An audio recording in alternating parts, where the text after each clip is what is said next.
Jæja, tap í bikarinn í framhaldaleik, getur að vera svekkjandi?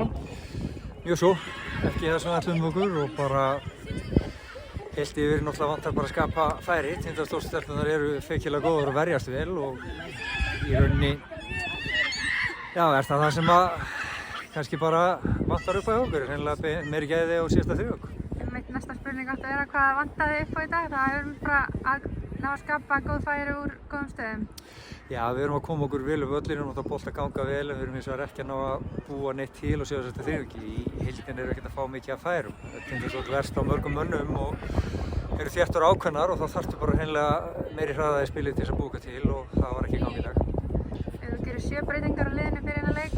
Hver er svona pælingin á bak við allar þessar breytingar? Við erum náttúrulega bara með breiðan og flottan hóp og spiluðum grasleik við FH á föstudag og fáum lítla pásu á milli þannig að við vildum koma bara með ferska fæturinn í það og við erum bara með það marga flotta leikmenn að þessar breytingar voru allar ósköp eðlilegar.